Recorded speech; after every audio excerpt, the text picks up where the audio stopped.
Madam. நீங்கள் திருப்பூருக்குள்ள வந்து திருப்பூரின் தாய் என்று நாங்கள் உங்களை அழைக்கிறோம். எப்படி உங்களுக்கு இந்த சேவை மனப்பான்மை வந்தது? என்னென்னலாம் சேவை செஞ்சுட்ருக்கீங்க கொஞ்சம் சொன்னீங்கன்னா நல்லாயிருக்கும். பார்த்தீங்கன்னா இது வந்து எங்கள் அம்மா கிட்ட இருந்து நான் கற்றுக்கிட்டது. எங்கள் அம்மா வந்து எங்கள் அப்பா கிடையாது, 7 வயசுலேயே இறந்துட்டாரு. எங்கள் அம்மா வந்து பார்க்கும்போது அவங்க வந்து அந்த காலத்தில் பார்த்தீங்கன்னா இந்த படிப்புக்கு குழந்தைகளுக்கு ஸ்கூலுக்கு பணம் கட்டுறது, நோட் புக்ஸ் வாங்கி கொடுக்கறது, இந்த மாதிரி சின்ன சின்ன இதெல்லாம் செய்வாங்க. அவங்கள பார்த்து தான் நான் சின்ன வயசுலேருந்து இதில் பண்ணுறது. இந்த உதவும் மனப்பான்மை வந்து உங்களுக்கு சிறு வயதுலேருந்தே வந்தது. அது இன்னைக்கு வந்து அப்போது போட்ட விதை இப்போ பெரிய ஆலமரமாக வளர்ந்து நிற்குதுன்னு சொல்லுவாங்க. ஓகே, உங்களை பற்றி அறிமுகப்படுத்திக்கங்க மேம். உங்கள் பேர், இந்த இந்திரா சுந்தரம் அறக்கட்டளை நீங்கள் எப்படி நிறுவனீங்க அதை பற்றி கொஞ்சம்.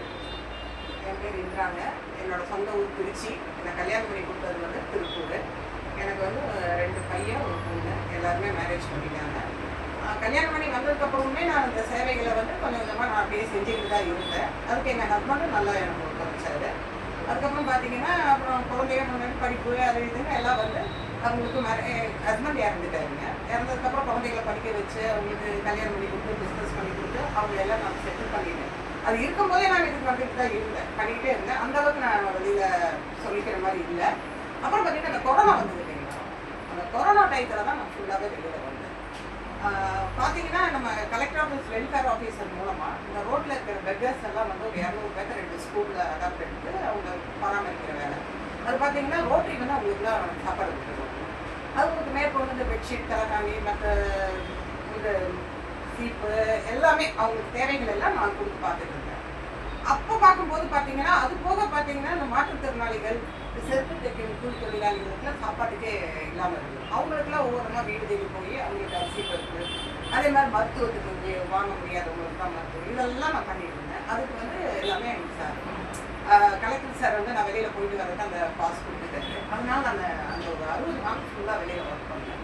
அப்போ பார்க்குறவங்க சொன்னால் நீங்கள் இவ்வளோ தூரம் பண்ணுறீங்க, ஒரு அறக்கட்டளை வைக்கலாம்னால அதனால என் ஹஸ்பண்ட் பேரை வச்சு இந்திரா சுந்தரம் தொழில் ஆரம்பிச்சுங்க.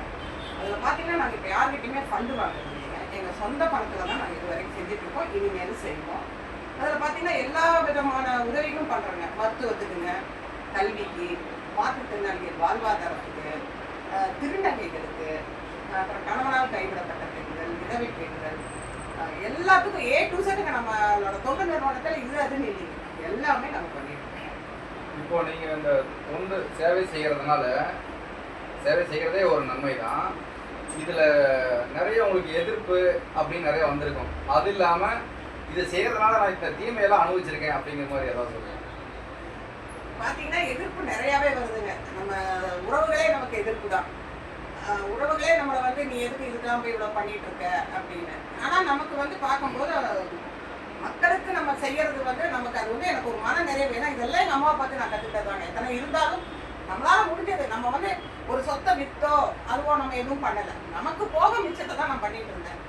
அதுக்கு பார்த்தீங்கன்னா உறவுகள்கிட்ட இருந்து எனக்கு நிறைய எதிர்ப்புகள் வந்தது. அந்த எதிர்ப்பை மீறி பல தடைகள் சொல்லவே முடியாது, நமக்கு விமர்சனங்கள் பயங்கரமாகவே வந்தது.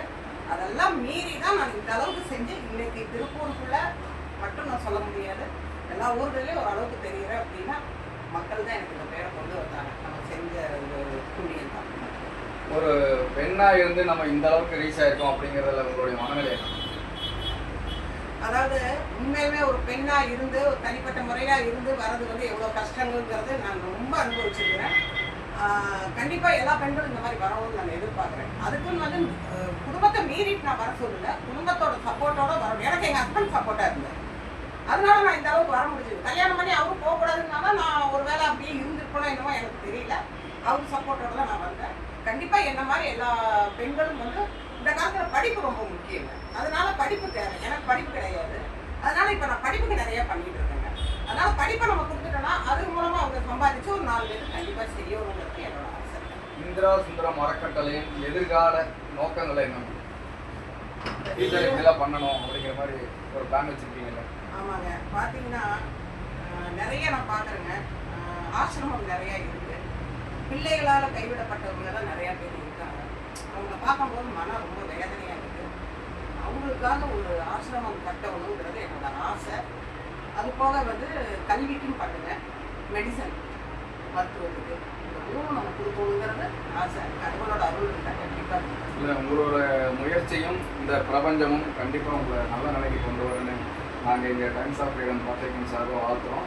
அது இல்லாமல் நீங்கள் செய்கிற ஒவ்வொரு சேவைக்கும், அதாவது என்னுடைய இடத்துல இருந்து என்னால் என்ன சப்போர்ட் பண்ண முடியும், இப்போ நான் ஊடகத்துறையில் இருக்கிறேன்னா இதனால் உங்களை எப்படி ரீச் பண்ண முடியுமோ அந்த அளவுக்கு நாங்களும் உங்களுக்கு ஹெல்ப்ஃபுல்லாக இருக்குன்னு சொல்லிட்டு விடைபெறணும். நன்றி. நன்றி.